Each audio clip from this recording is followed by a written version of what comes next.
Emily knelt by Ethan's grave, her fingers brushing the cold marble headstone. It had been 2 years since his sudden death, but the pain still felt fresh. She placed a bouquet of white lilies, his favorite, on the ground, and began cleaning the grave, wiping away the dirt and leaves that had gathered over the weeks. As she worked, her hand suddenly froze. There was something unusual about the ground near the base of the headstone. The earth looked disturbed, as if someone had dug there recently. Curious, she leaned closer and noticed a small hole barely visible under the grass. It was deep, too deep to be natural. Her heart skipped a beat. What could this be? Ethan's grave was in a quiet, secluded part of the cemetery, far from the main path. No one ever came here except her. She glanced around, but the place was empty. The only sound was the rustling of leaves in the wind. Emily hesitated for a moment, then reached into the hole. Her fingers touched something rough, a fabric of some kind. She pulled gently, and out came a black bag, small but heavy. Her hands trembled as she unzipped it. Inside, she found stacks of papers and several small, sealed plastic bags filled with a white powder. Her breath caught in her throat. The papers looked like property documents, but the names on them were unfamiliar. And the powder. It couldn't be what she thought it was, could it? Drugs? Why would something like this be hidden in Ethan's grave? Before she could process what she had found, a twig snapped behind her. Emily spun around, her heart pounding. A man stood a few feet away, his face shadowed by the brim of his hat. He was tall, with a lean frame, and his eyes were fixed on the bag in her hands. "You shouldn't have touched that," he said, his voice low and menacing. Emily's mind raced. Who was this man? What did he want? She clutched the bag tightly, unsure whether to run or scream. But before she could decide, the man took a step closer, his hand reaching into his coat pocket. "Give it to me," he demanded, his tone leaving no room for argument. Emily's instincts kicked in. She shoved the bag into her purse, grabbed the bouquet of lilies, and bolted. The man shouted after her, but she didn't look back. She ran as fast as she could, her feet pounding against the gravel path, her breath coming in short, panicked gasps. She didn't stop until she reached her car. Fumbling with the keys, she unlocked the door and jumped inside, locking it immediately. Her hands shook as she started the engine and sped out of the cemetery. In the rearview mirror, she saw the man standing at the gates, watching her drive away. His face was unreadable, but the look in his eyes sent a chill down her spine. Emily knew one thing for certain. Her life had just taken a dangerous turn. Whatever was in that bag, it was worth killing for. And now, she was caught in the middle of it. Emily's hands gripped the steering wheel tightly as she drove through the quiet streets. Her mind was a whirlwind of questions. Who was that man? Why was the bag hidden in Ethan's grave? And most importantly, what was she supposed to do now? She glanced at her purse on the passenger seat, the black bag still inside. It felt like a ticking time bomb. She couldn't just ignore it, but she also couldn't go to the police without knowing more. What if this was bigger than she could handle? What if Ethan had been involved in something she didn't know about? No, she thought, shaking her head. Ethan was a good man. He wouldn't have been mixed up in anything illegal. There had to be another explanation. When she got home, Emily locked the door behind her and drew the curtains. She placed the bag on the kitchen table and stared at it for a long moment, as if expecting it to reveal its secrets on its own. Finally, she took a deep breath and opened it again. The property documents were on top. She spread them out on the table, her eyes scanning the names and addresses. None of them were familiar, but one thing stood out. All the properties were located in the same area, a rundown part of the city known for its abandoned warehouses and shady dealings. Beneath the documents were the small plastic bags of white powder. Emily's stomach churned. She didn't need to be an expert to know what it was. Cocaine or maybe heroin. Either way, it was bad news. At the bottom of the bag, she found something else, a small folded piece of paper. She unfolded it carefully, her heart racing. It was a list of names, each followed by a series of numbers. Some of the names were crossed out, and next to them were dates from the past few months. Emily's blood ran cold. This wasn't just a random stash, it was a ledger. A record of transactions, payments, or maybe even hits. She didn't want to believe it, but the evidence was right in front of her. Her thoughts were interrupted by a loud knock on the door. Emily jumped, her heart pounding. She quickly shoved everything back into the bag and hid it under the table. The knock came again, more insistent this time. "Who is it?" she called, trying to keep her voice steady.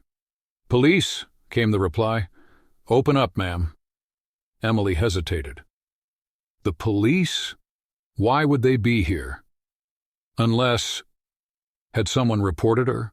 Or worse, were they involved in whatever this was? She opened the door cautiously. 2 officers stood on her doorstep, their expressions serious. "Emily Carter?" one of them asked. "Yes," she replied, her voice barely above a whisper. "We need to ask you a few questions," the officer said. "Can we come in?" Emily's mind raced. She couldn't let them see the bag. Not yet. Not until she knew who she could trust. I'm not feeling well," she stammered. "Can we do this another time?" The officers exchanged a glance. "Ma'am, this is important," the second officer said. "We received a tip about suspicious activity at the cemetery. We need to know if you've seen anything unusual." Emily's heart skipped a beat. A tip? From whom? The man at the cemetery? Or someone else? I didn't see anything," she lied. "I was just visiting my husband's grave." The officers studied her for a moment, then nodded. "All right, but if you remember anything, give us a call." They handed her a card and left. Emily closed the door and leaned against it, her legs trembling. She was in over her head, and she knew it. But she couldn't back out now. Not when she was so close to uncovering the truth. She grabbed her phone and dialed the only person she could think of who might be able to help. Her brother, Daniel. He was a journalist, always digging into stories and uncovering secrets. If anyone could make sense of this, it was him. "Daniel," she said when he answered, "I need your help. It's about Ethan." Daniel arrived at Emily's house within an hour. He was a tall, lean man with sharp features and a perpetually curious expression. As soon as he stepped inside, he could tell something was wrong. Emily's face was pale, her hands fidgety, and her eyes darted around the room as if expecting someone to burst in at any moment. "Emily, what's going on?" Daniel asked, his voice calm but concerned. "You sounded frantic on the phone." Emily didn't answer right away. Instead, she led him to the kitchen table where the black bag sat in the center, its contents spilled out. Daniel's eyes widened as he took in the property documents, the plastic bags of white powder, and the folded ledger. "What the hell is this?" he asked, picking up one of the documents. "Where did you get this stuff?" Emily took a deep breath and told him everything, about the hole in the ground, the bag, the man at the cemetery, and the police showing up at her door. Daniel listened intently, his journalist instincts kicking in. By the time she finished, his initial shock had turned into a mix of excitement and worry. "This is huge, Emily," he said, flipping through the ledger. "If this is what I think it is, you've stumbled onto something major. These names, these numbers, this could be evidence of a criminal operation. Maybe even a drug ring." Emily's stomach churned. "But why was it hidden in Ethan's grave? He wasn't involved in anything like this. He was a good man." Daniel hesitated, choosing his words carefully. "I don't think Ethan was involved. But someone clearly thought his grave was a good hiding spot. Maybe they knew no one would look there, or maybe..." He trailed off, his brow furrowing. "Maybe what?" Emily pressed. "Maybe they chose his grave for a reason. Did Ethan ever mention anything strange before he died? Any unusual behavior, people he was afraid of?" Emily shook her head. He was just Ethan. He worked at the bank, came home every night, spent weekends fixing up the house. He didn't have enemies. At least, not that I knew of. Daniel nodded, but his expression remained troubled. "All right, here's what we're going to do. First, we need to make copies of everything in this bag. Documents, ledger, everything. Then, we'll take the originals to the police. But not just any police, we need someone we can trust."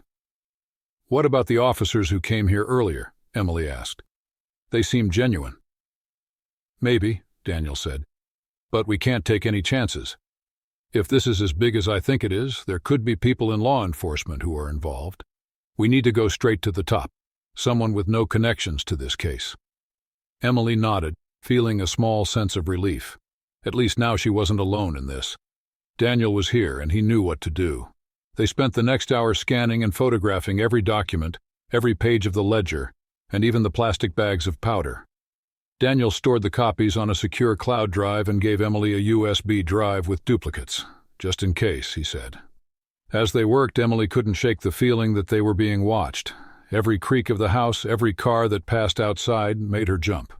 Daniel noticed her unease and tried to reassure her. "We'll figure this out, Emily," he said. "But you need to be careful. Whoever hid that bag isn't going to just let this go. If they find out you have it, they'll come after you." Emily swallowed hard. "What do I do?" "Stay here tonight," Daniel said. "I'll stay with you. Tomorrow, we'll go to the police together. And until then, don't answer the door for anyone. Don't even look out the window." Emily nodded, though her fear only deepened. She couldn't help but wonder if they were already too late. That night, Emily lay in bed, staring at the ceiling. Sleep was impossible. Every sound made her heart race, and every shadow seemed to move. She kept replaying the events of the day in her mind, trying to make sense of it all. Around 2 a.m., she heard it. A faint scraping sound outside her window. She froze, her breath catching in her throat. Slowly, she sat up and peered through the curtains. The street was dark, but she could just make out the silhouette of a man standing near her fence, staring at the house. It was the same man from the cemetery. Emily's blood turned to ice. She grabbed her phone and texted Daniel, who was sleeping in the guest room. "He's here." Daniel's reply came instantly. "Stay in your room. I'll handle it." Emily listened as Daniel crept downstairs. She heard the front door open and close, followed by muffled voices. Then silence. Minutes felt like hours as she waited, her heart pounding. Finally, Daniel returned, his face grim. "He's gone," he said. "But he left a message." "What message?" Emily asked, her voice trembling. Daniel held up a piece of paper. On it was a single sentence, scrawled in messy handwriting. "Give it back, or you'll end up like Ethan." Emily's legs gave out and she sank to the floor. The words echoed in her mind, each one a dagger to her heart. End up like Ethan. Was his death not an accident after all? Had he been killed because of whatever this was? Daniel knelt beside her, his voice firm. "Emily, we're not backing down. We're going to find out the truth, for Ethan, and for you." Emily nodded, though tears streamed down her face. She didn't know if she was strong enough for this, but she didn't have a choice. The truth was out there, and she was going to find it, no matter the cost. The next morning, Emily and Daniel sat at the kitchen table, the black bag and its contents spread out before them. The events of the night had left them both shaken, but they knew they couldn't afford to waste any time. The man's threat had made one thing clear. They were dealing with dangerous people, and the stakes were higher than ever. "We need to figure out who these names belong to," Daniel said, pointing to the ledger. "If we can connect them to the properties in the documents, we might be able to piece together what's going on." Emily nodded, though her hands still trembled as she flipped through the papers. "What about the drugs? Shouldn't we turn those over to the police?" "Eventually," Daniel said. "But first, we need to know who we're dealing with. If we go to the wrong people, we could end up making things worse." They spent the next few hours cross-referencing the names in the ledger with the property documents. Some of the names were easy to find. Local business owners, real estate agents, even a city council member. Others were harder to identify, with no obvious connections to the properties listed. "This doesn't make sense," Emily said, frustration creeping into her voice. "Why would a city council member be involved in something like this?" "Money," Daniel said simply. "Power, greed, take your pick. People will do a lot of shady things if the payoff is big enough." As they worked, Daniel's phone buzzed. He glanced at the screen and frowned. "It's my editor. I need to take this." He stepped into the other room, leaving Emily alone with the documents. She stared at the names, her mind racing. One name in particular stood out. A man named Victor Kaine. She didn't recognize him, but something about the way his name was written in the ledger, bold and underlined, sent a chill down her spine. When Daniel returned, his expression was grim. "Bad news," he said. "My editor just got a tip about a police raid happening tonight. Apparently they're targeting a warehouse in the same area as these properties." Emily's eyes widened. "Do you think it's connected?" "It has to be," Daniel said. "But here's the thing. The tip came from an anonymous source. My editor doesn't know who it is, but they're saying the raid is going to be a bust. No arrests, no evidence, just a lot of noise." Emily's stomach churned. "You think someone's tipping them off? Someone inside the police?" "Exactly," Daniel said. "Which means we can't trust anyone. Not until we know who's on our side." Emily leaned back in her chair, feeling overwhelmed. "What do we do now?" Daniel hesitated, then pulled out his laptop. "There's one person who might be able to help us, an old contact of mine, someone who knows how to dig up dirt without getting caught. If anyone can figure out who Victor Kaine is, it's him." He typed out an email, his fingers flying across the keyboard. Emily watched in silence, her mind racing. She couldn't shake the feeling that they were running out of time. A few hours later, Daniel's contact replied. The email was short and to the point. "Victor Kaine is a ghost. No records, no history, but he's connected to a shell company called Blackthorn Holdings. Dig there."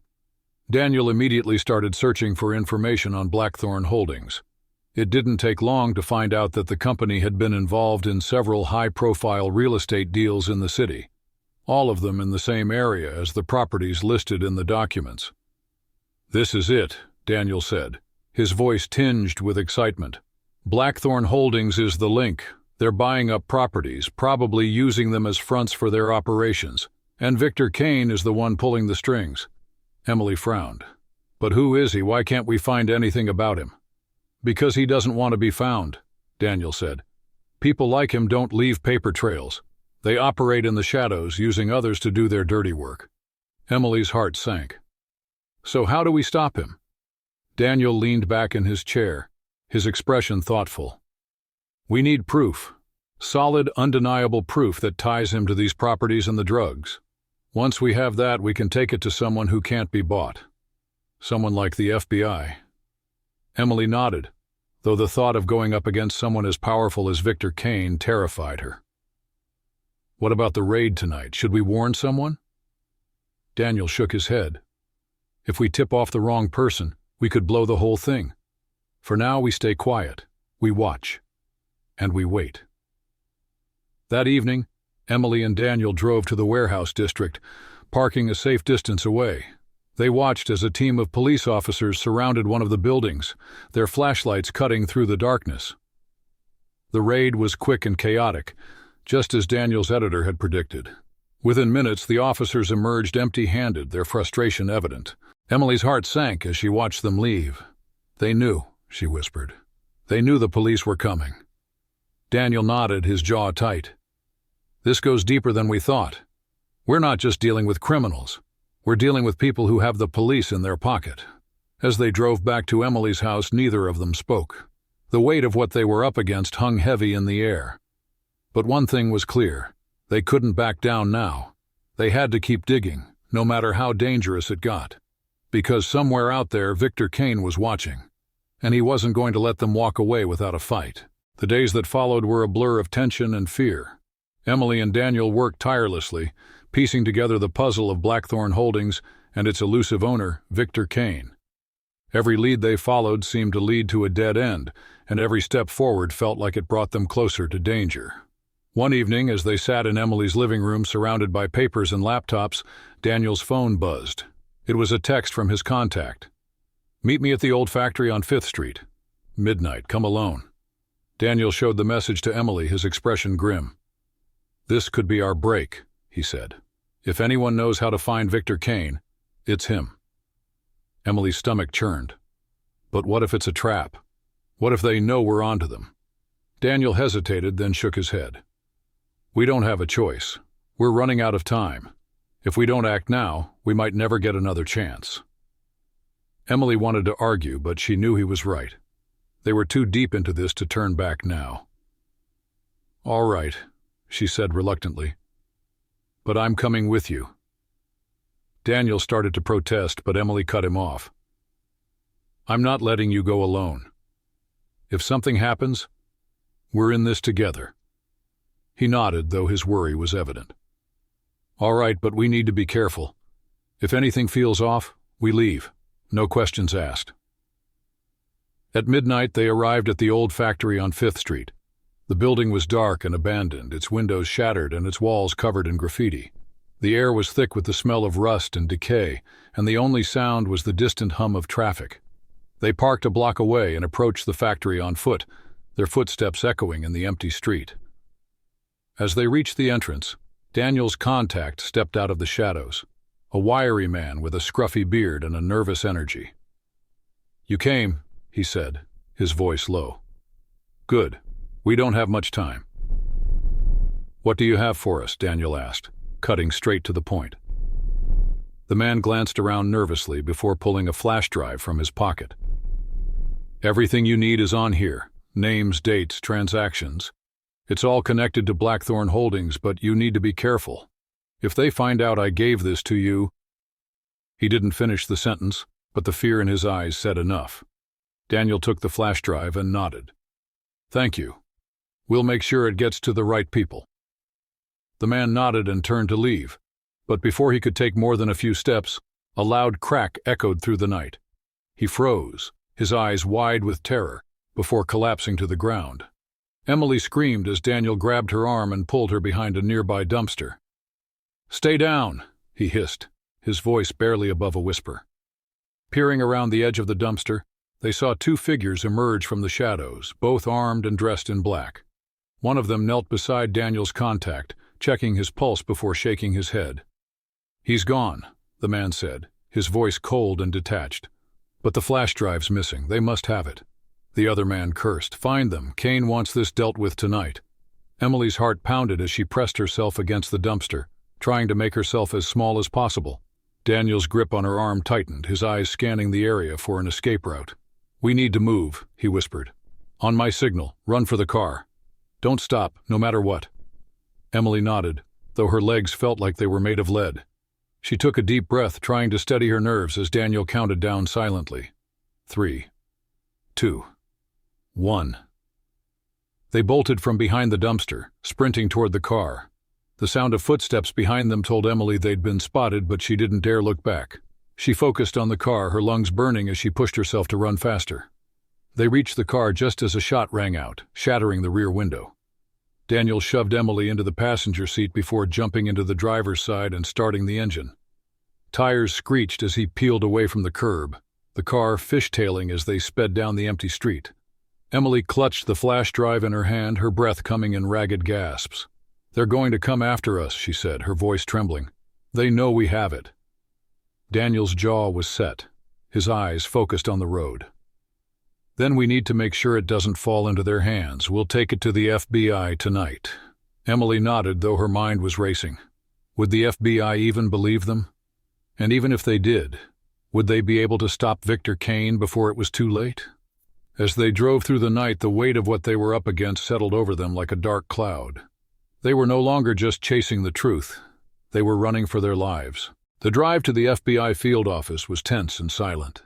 Emily clutched the flash drive in her hand, her knuckles white, while Daniel kept his eyes on the road, glancing frequently in the rearview mirror. Every set of headlights behind them felt like a threat, and every turn brought a fresh wave of anxiety. When they finally pulled into the parking lot of the nondescript government building, Emily let out a breath she didn't realize she'd been holding. The building was lit up, its glass doors reflecting the glow of the streetlights. It felt like a fortress, a place where they might finally be safe. Daniel parked the car and turned to Emily. "Ready?" She nodded, though her heart was pounding. "Let's do this." They walked into the building where a security guard greeted them at the front desk. "Can I help you?" he asked, his tone polite but firm. "We need to speak to someone in charge," Daniel said. "It's urgent. We have evidence of a major criminal operation." The guard studied them for a moment, then picked up the phone. A few minutes later, a tall woman in a suit approached them.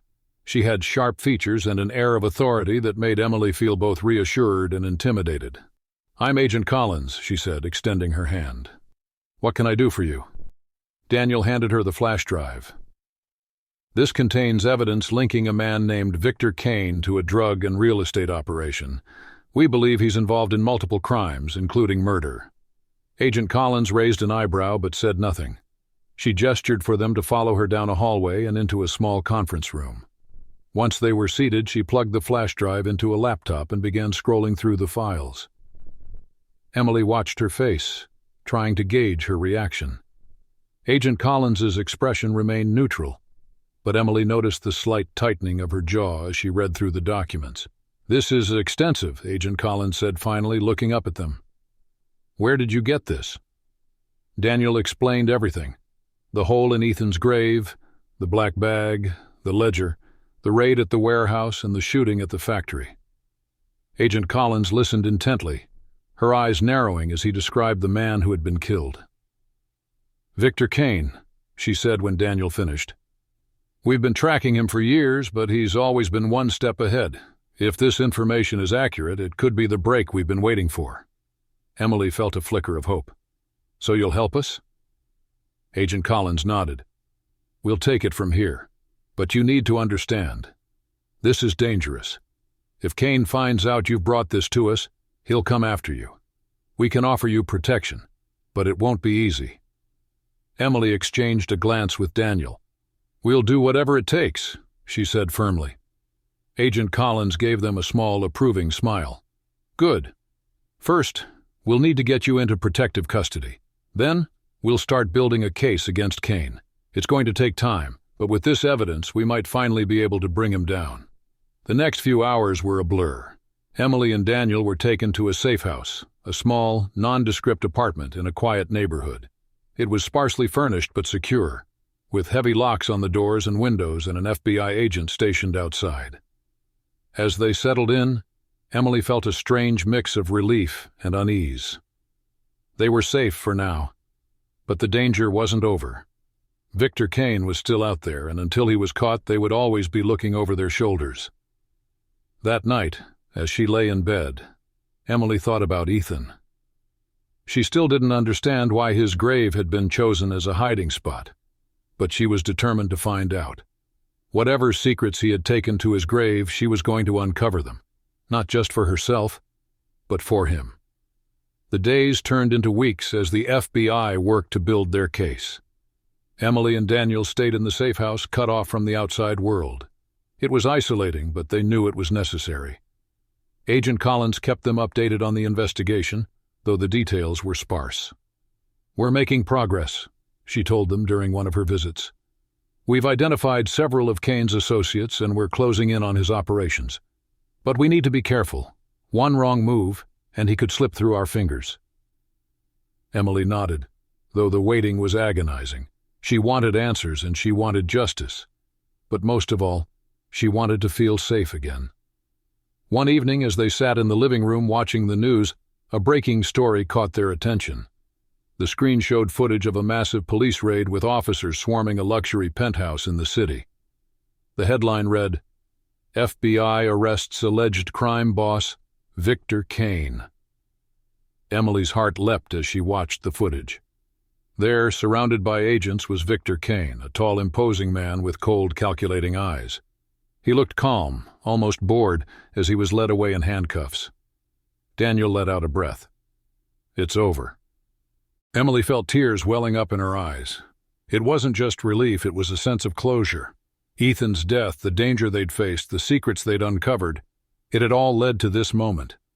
But as she watched Kaine being loaded into a police car, she couldn't shake the feeling that this wasn't the end. There were still questions left unanswered, still pieces of the puzzle that didn't fit, and she was determined to find them. Victor Kaine's arrest made headlines across the country. The media painted him as a ruthless crime lord, responsible for drug trafficking, money laundering, and even murder. The evidence Emily and Daniel had provided was the cornerstone of the case, and the FBI wasted no time dismantling his empire. But for Emily, the victory felt hollow. She still didn't know why Ethan's grave had been chosen as a hiding spot, or what connection, if any, her husband had to Kaine's operations. She needed answers, and she wasn't going to stop until she got them. A few days after Kaine's arrest, Agent Collins visited the safe house again. This time, she brought news. "We've been going through Kaine's records," she said, sitting across from Emily and Daniel in the small living room. "And we found something you need to see." She handed Emily a file. Inside were photographs of Ethan, some from surveillance footage, others from what looked like business meetings. Emily's heart sank as she flipped through them. In one photo, Ethan was sitting across from Victor Kaine, his expression serious. In another, he was handing over a folder to one of Kaine's associates. What is this?" Emily asked, her voice trembling. Agent Collins hesitated. "It appears your husband was involved with Kaine's operations, not directly, but as a middleman. He worked at the bank, right?" Emily nodded, her throat tight. "Kaine needed someone to help move money through legitimate channels," Agent Collins explained. "Your husband had access to the bank's systems. He was laundering money for them." Emily shook her head, tears streaming down her face. "Number Ethan wouldn't do that. He was a good man. He wouldn't." "People do things for all kinds of reasons," Agent Collins said gently. "Sometimes they're coerced. Sometimes they think they have no choice. We don't know the full story yet, but we're working on it." Daniel put a hand on Emily's shoulder. "We'll figure this out," he said. "Whatever happened, we'll find the truth." Over the next few weeks, Emily and Daniel worked with the FBI to piece together Ethan's involvement. They learned that Ethan had been approached by one of Kaine's associates shortly after he started working at the bank. At first, it had been small transactions, nothing that would raise suspicion. But over time, the amounts grew, and so did the pressure. "He tried to back out," Agent Collins told them during one of their meetings. "We found emails between him and Kaine's people. He wanted out, but they threatened him. They threatened you, Emily." Emily's heart ached as she listened. She remembered the last few months of Ethan's life. How stressed he had been. How distant. She had thought it was work, or maybe their marriage. She never imagined it was something like this. "What happened to him?" Emily asked, her voice barely above a whisper. Agent Collins hesitated. "We believe Kaine had him killed. He was becoming a liability. The accident, it wasn't an accident." Emily felt like the ground had been ripped out from under her. All this time she had thought Ethan's death was a tragic accident. But it wasn't. He had been murdered. And it was because of her. "I should have known," Emily said, her voice breaking. "I should have seen the signs." Daniel shook his head. "You couldn't have known. Ethan was trying to protect you. He didn't want you involved." As the investigation continued, more details came to light.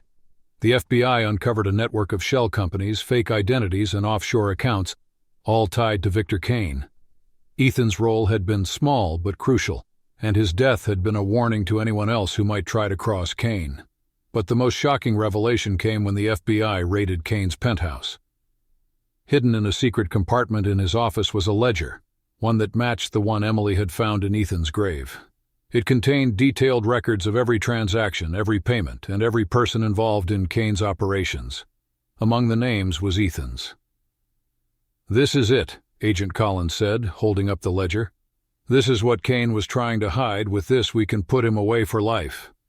Emily felt a surge of relief, but it was tempered by grief. The truth had come at a cost, one she would carry for the rest of her life.